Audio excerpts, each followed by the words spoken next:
ఈరోజు ఈ భోగభాగ్యాలన్నీ కూడా ఎక్కడి నుంచి వచ్చాయి అని చెప్పేసి అందరూ అడుగుతూ ఉన్నారట.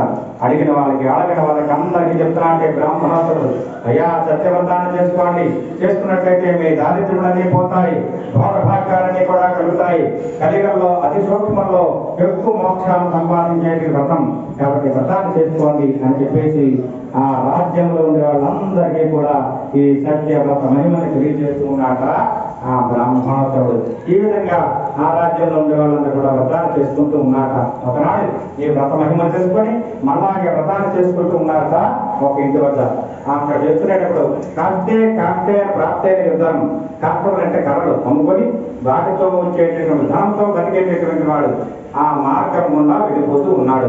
కట్టెల మోపుని ఎత్తిపెట్టి పెట్టుకొని వెళ్తూ ఆ వ్రత ఎక్కడ జరుగుతున్నదో ఆ ఇంటి ముందు ఆగాడు. అమ్మా దాహం వేస్తున్నది అని చెప్పేసి అరిచాడు.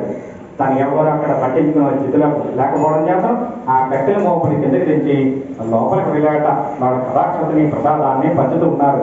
అమ్మా ఏమిటిది, ఈ ప్రసాదాన్ని ఏమిటిస్తున్నారు ఏమిటని అడగగానే, అయ్యా ఇది సత్యవ్రతం, ఈ వ్రతాన్ని చేసినట్లయితే దారిద్ర్యులని పోతాయి అని అనగానే ఆ కట్టెలు అమ్ముకునేటటువంటి వాడు కూడా దరిద్రంతో బాధపడుతున్నాడు కదా, అందుచేత నేను కూడా వ్రతాన్ని చేసినట్లయితే దారిద్ర్యులనే పోతాయేమో అని చెప్పేసి వాడు ఇచ్చినటువంటి ఆ కళాక్షర బుర్ర మీద వేసుకొని సత్యదేవుడికి నమస్కరించుకున్నాట. ఓ సత్యదేవ, రోజు దొరుకుతున్నటువంటి ధనం కంటే ఈ రోజు ఎక్కువ ధనం దొరికినట్లయితే తప్పకుండా నేను వ్రతాన్ని చేస్తాను అని మనసులో సంకల్పించుకొని ఆ ప్రసాదాన్ని నోట్లో వేసుకొని సత్యదేవుడికి నమస్కరించుకొని ఆ తర్వాత దాహం తెచ్చుకొని ఆ కట్టెల మోపుని నెత్తిమీద పెట్టుకొని కోమట్లో ఉండేటటువంటి వీధికి వెళ్ళాట.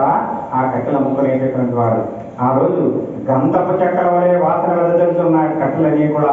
గంధపు చెక్కలేమో అని చెప్పేసి రోజు ఇస్తున్నటువంటి ధనం కంటే ఆ రోజు ఎక్కువ ధనం ఇచ్చి ఆ రోజు తొలగేశాక. ఈ విధంగా రోజు దొరుకుతున్నటువంటి ధనం కంటే ఆ రోజు ఎక్కువ ధనం దొరికిందట. కాక సత్యదేవుడు దావాలి కదా, ఇంత ధనం దొరికింది, ఈ ధనం ఎక్కడ వృధా అవుతుందేమో అని చెప్పేసి మన్నాడే ఆ వ్రతానికి కావాల్సినటువంటి సమాఖ్యనంతని ఏర్పాటు చేసుకుని చక్కగా వ్రతాన్ని చేసుకున్నాడట ఆ కట్టెలు అమ్ముకునేటటువంటి వాడు.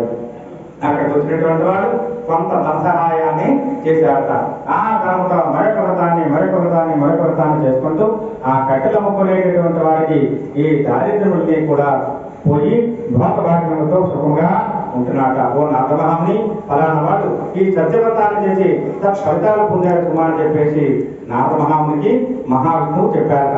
ఈ విధంగా నాథమహామునికి మహావిష్ణువుకు జరిగిన సంభాషణ సూత మహాముని సౌందర్యాది మహామునికి చెప్పాట. ద్వితీయ